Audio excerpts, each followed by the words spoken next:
أشهد أن لا إله إلا الله وحده لا شريك له وأشهد أن محمدا عبده ورسول الله صلى الله عليه وسلم. وبعد. Today we talk about charity and submission to the will of God, or charity in Islam. Charity in Islam is called zakah.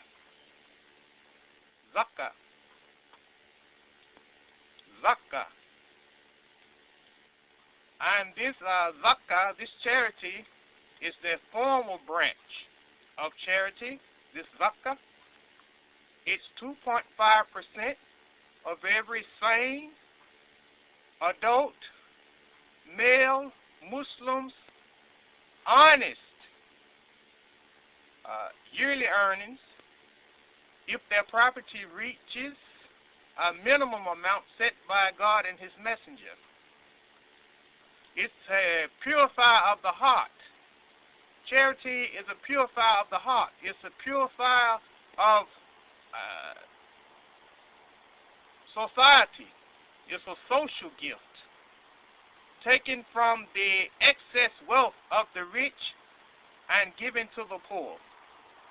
So the financial responsibility in faith or religion is upon the man. In actuality, women, they were not created to bear financial burden or financial responsibility. However, in these economic times, if you have a better half that helps financially, then it is solely from the goodness of her heart, and it's not due to any type of religious obligation.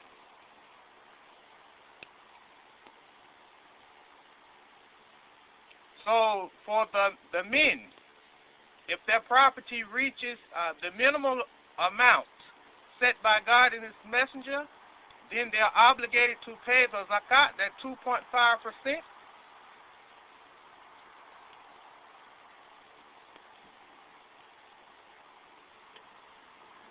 And there's a verse in the Creator's book that they roughly translate as, in their wealth is a known right. In their wealth is a known right. In the wealth of the rich is a known right for the poor. And the dominant way of thinking is, I earn this money, this is my money, I do what I want to with this money. But in actuality, no wealth or property, for that fact of matter, ever belongs to us. It is only a trust given by God to see how we fare. It's given to us for us to do what is right. These eyes, my arms, my legs, I say, these are mine. But in actuality, they've only been given to me as a trust, and they will return to their rightful owner, the dirt, in due time. Just as this soul, my true identity, this soul in which animates my body. I say, this is me, this is myself. But in actuality, I don't belong to myself. When I die, I'm not going to return to myself. This soul is going to return to its true owner in due time.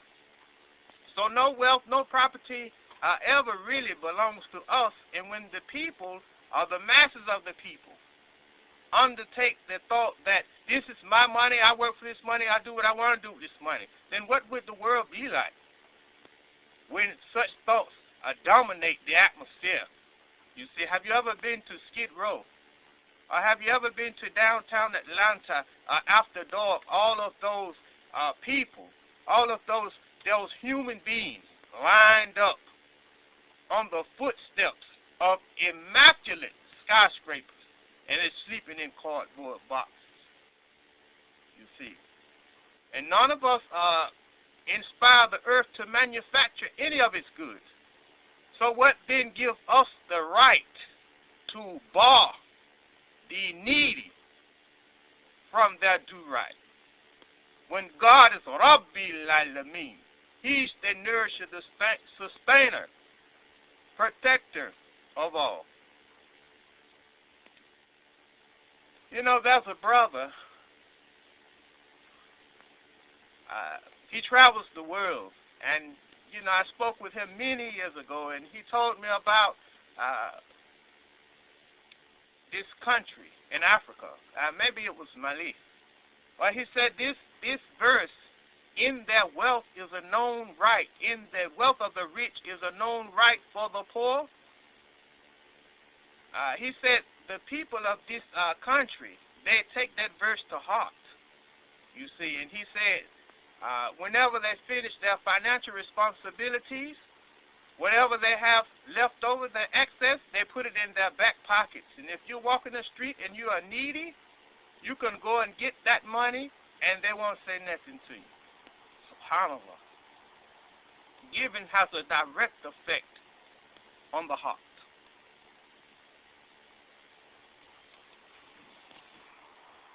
I want you to listen very carefully to this verse.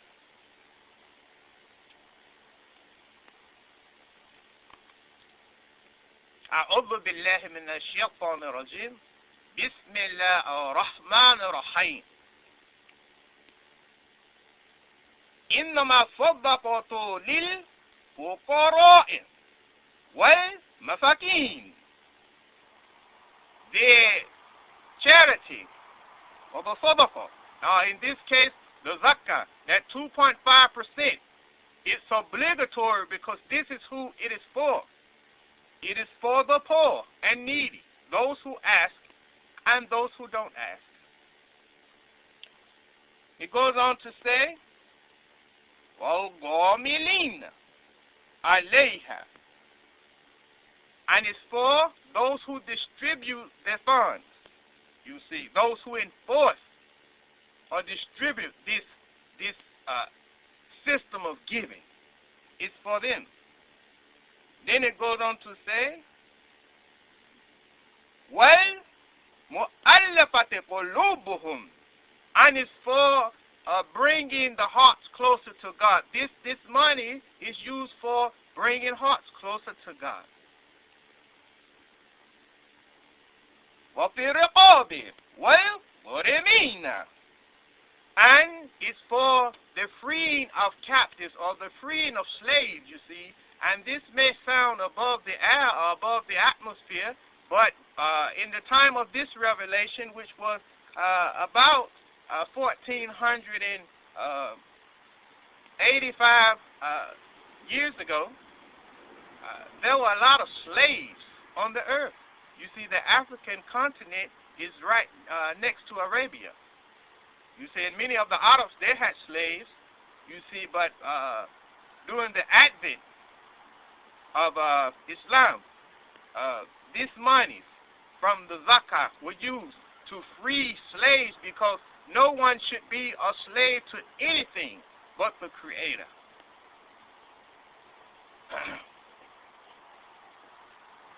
Then it goes on to say,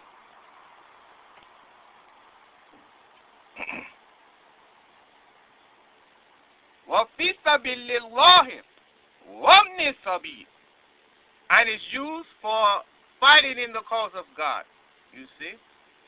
Because everything has a means of self-defense. Self-preservation is intertwined in all of the creatures of the earth in their DNA. Self-preservation. You see, you take and take and take and take and take from the earth, even it will defend itself. And we call these things natural disasters, when in truth, they are natural defenses. You see, so a portion of this money is used to for the believers to protect themselves and defend themselves, because if no one respects those in whom worship the Creator and the Creator alone, then who will learn to love and respect him? So a portion of these monies is used for this. This is why it's obligatory. You see. Then it goes on to say, فَرِضَةً مِّنَ اللَّهِ وَاللَّهُ عَلِيمٌ حَكِيمٌ. These are ordained by the Creator, by God. And He is all-knowing and all-wise.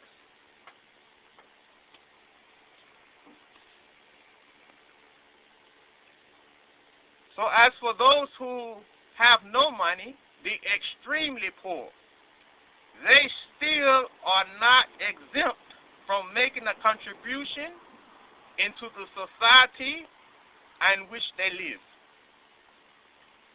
The messenger of God, may the highest peace be upon him, he says, everyone who submits willingly to the will of God, and we call these people Muslims. But we don't want to be of those who are panicked when they hear certain titles or labels, you see. So we say, all of those who submit willingly to the will of God must give sadaqah, must give charity. This is what the messenger of God said.